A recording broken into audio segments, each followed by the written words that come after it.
Imagine discovering a life-saving clinical trial, right?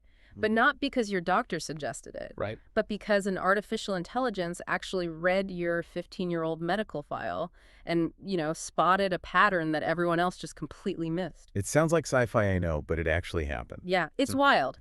Welcome to this custom deep dive. Today we've got a fascinating stack of industry reports, venture capital memos, market analyses. the works, basically. Exactly. And our mission today is to map out this massive collision happening right now over your personal data. Yeah, we're tracking these nimble health tech startups that are just going head-to-head with entrenched legacy healthcare players. And you really need to care about this because whoever wins this multi-billion-dollar arms race is going to ultimately control your diagnoses, Mhm. your privacy, and, your longevity. So the core tension we're seeing in all these sources, it really boils down to a fight over infrastructure versus consumer reach. Okay, break that down for us. Sure. So on one side, you have the legacy electronic health record systems, or EHRs. Think of giants like Epic.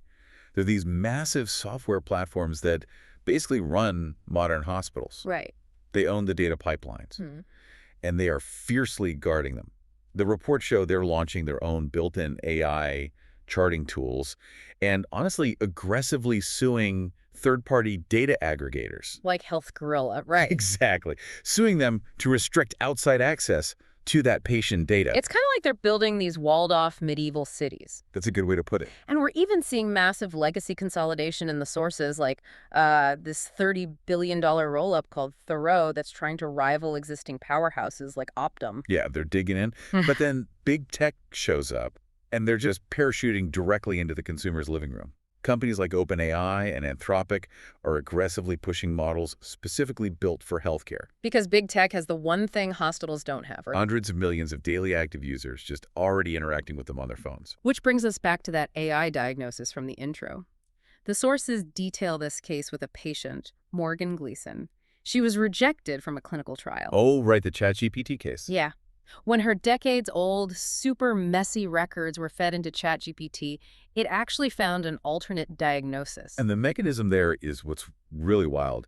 It wasn't making some massive medical leap. No, it was just instantly synthesizing thousands of unstructured PDF notes and, messy doctor scribbles to find a needle in a haystack. Something human eyes just didn't have the time to spot. Exactly. So if the giant legacy systems own the hospitals and big tech owns the consumers, where does a specialized health tech startup even fit? Right. How do they not just get crushed in the middle? Yeah.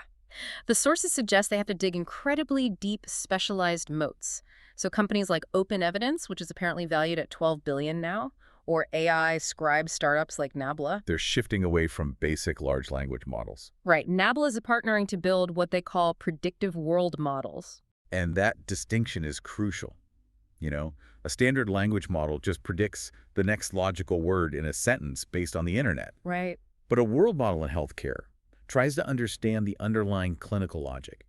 It predicts the trajectory of a disease based on these deep, highly specific oncology or GI data sets. Stuff that big tech's general models just don't have access to. Exactly. I gotta push back on that strategy, though. Isn't building a highly specialized technical moat just sort of fattening yourself up for an acquisition? What do you mean?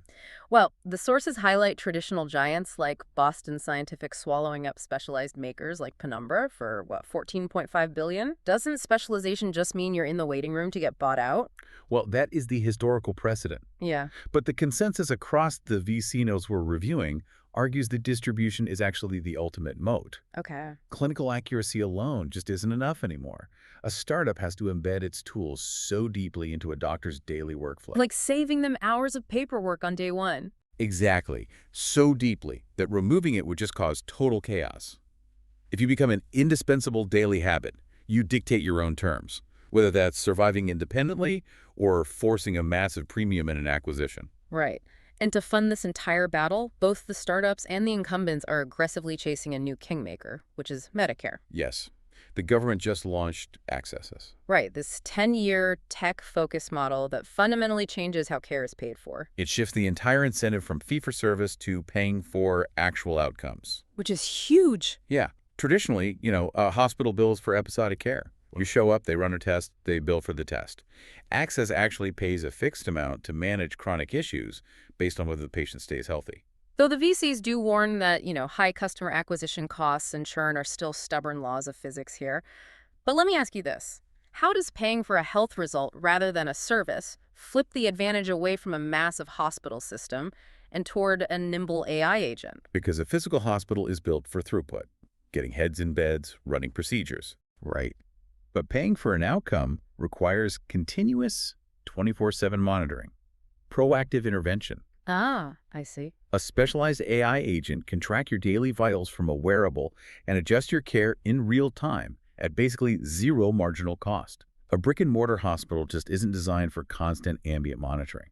So whether you are just trying to get a prior authorization approved or you're exploring like full body MRI scans, this tension between the safety of legacy systems and the speed of startup innovation is going to directly dictate the quality and cost of your care. It really is the defining battle of modern medicine. Which leaves you with a pretty wild scenario to consider as we wrap up. With longevity startups kind of gamifying our daily routines and wearables tracking our sleep in real time. Like the Oura Ring stuff. Yeah, exactly. Imagine a future where the ultimate victor isn't a hospital network or a giant tech company at all. What if it's a unified health operating system that alerts you to a developing illness before you even feel the very first symptom?